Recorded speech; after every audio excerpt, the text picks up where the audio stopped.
Break के बाद आपका स्वागत है। बिहार में शराब कांड पर आरजेडी का बड़ा हमला, दारू से जोड़कर बनाई है जेडीयू की फुल फॉर्म। जेडीयू का फुल फॉर्म रखा है जहां दारू अनलिमिटेड। आरजेडी ने एक सैंडल पर शेयर किया एक पोस्टर।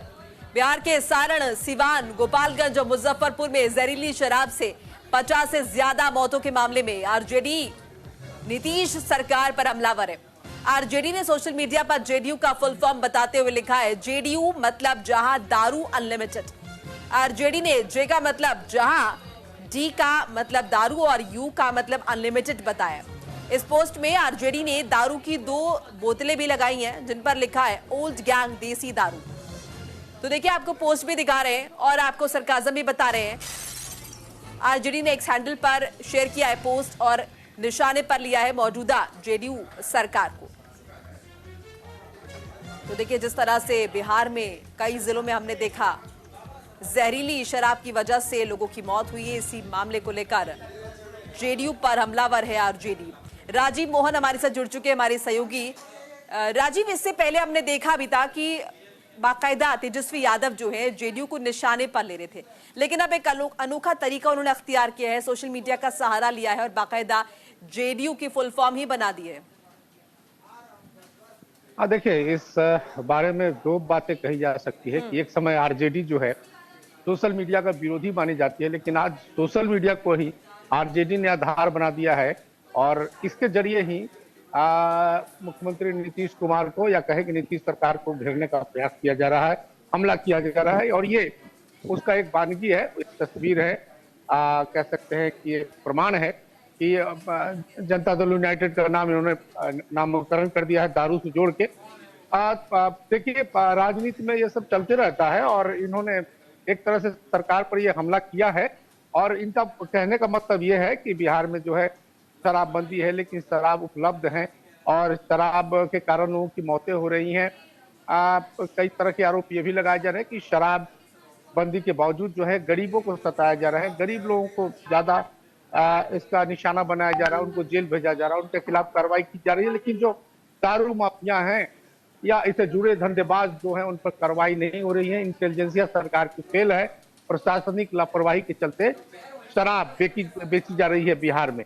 दूसरी तरफ जब जदयू ने आरजेडी ने जब इस तरह का हमला बोला है तो जदयू की तरफ से भी बयान दिया गया है और कहा गया कि ये जितने भी दारू जो बेची जा रही अवैध कारोबार बिहार में चल रहा है वो तमाम लोग कौन है उसको चिन्हित किया जाए, उसको देखा जाए, पकड़ा जाए।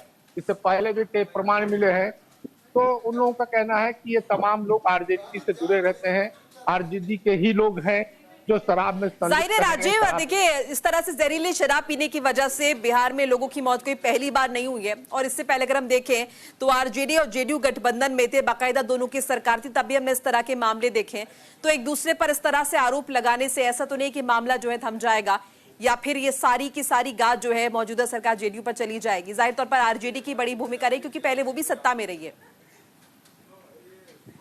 देखिए, 1 अप्रैल 2016 को पूर्ण शराबबंदी बिहार में लागू की गई थी और तब से लेकर अब तक बिहार में नीतीश कुमार ने 2 बार महागठबंधन के साथ सरकार बनाई है और 2 बार भारतीय जनता पार्टी की के साथ सरकार बनाई है। तो ये सवाल जो सवाल तेजस्वी यादव या आरजेडी की तरफ से उठाया जा रहा है, सवाल बिल्कुल मौजूद है, लेकिन सवाल इससे भी बड़ा सवाल ये है कि जब ये लोग सत्ता में होते हैं तो इस तरह के सवाल क्यों नहीं उठाया जाता। जब ये सत्ता से बाहर हो गए हैं तो ये सवाल उठा रहे हैं। जब भारतीय जनता पार्टी भी सत्ता में नहीं थी तो शराबबंदी पे सवाल उठाया जा रहा था। आज आरजेडी सत्ता में नहीं है तो शराबबंदी पे सवाल उठाया जा रहा है। लेकिन सबसे बड़ी बात है कि क्या इससे शराबबंदी रुक जाएगी या लोगों को इससे क्या लाभ होगा। तो निश्चित तौर पर सारी चीजें जो है आने वाले चुनाव को टारगेट करते हुए चाहे पक्ष हो विपक्ष हो अपनी अपनी बातों को रख रहे हैं। लेकिन जनता को मालूम है कि जो नीतीश सरकार का शराबबंदी है वो शराबबंदी से कितना लाभ है। वो जनता के मूड को देखते हुए नीतीश कुमार ने उस चुनाव को पहचाना था 2016 में और उनका इसका फायदा भी हुआ और बिहार में शराबबंदी लागू हुई। हाँ, यह अलग बात है कि शराबबंदी सही तरीके से धरातल पर नहीं उतर सकी है, इसके लिए सरकारी लापरवाही जिम्मेदार है। इस पर कई बार चर्चा हुआ है। इसमें नीतीश कुमार ने भी कई बार समीक्षा की है, लेकिन समीक्षा करने के बाद इसमें संशोधन भी हुआ है। लेकिन ये अवश्य है कि शराबबंदी, पूर्ण शराबबंदी लागू होने के बाद बिहार में जो शराबबंदी की स्थिति है वो अच्छी हालत में नहीं है। आखिर ये शराब बिहार के अंदर कैसे आ रहे हैं, ये जहरीली शराब से लोगों की मौत कैसे हो रही है, निश्चित तौर पर सरकार इसके लिए जिम्मेवार है, सरकार को इस पर जवाब देना हो चाहिए। लेकिन सरकार की तरफ से भी ये जवाब दिया जा रहा है कि ये तमाम वो लोग हैं जो आरजेडी से जुड़े हुए हैं, आरजेडी के माफिया लोग हैं जो शराब बनाते हैं और शराब बेचते हैं।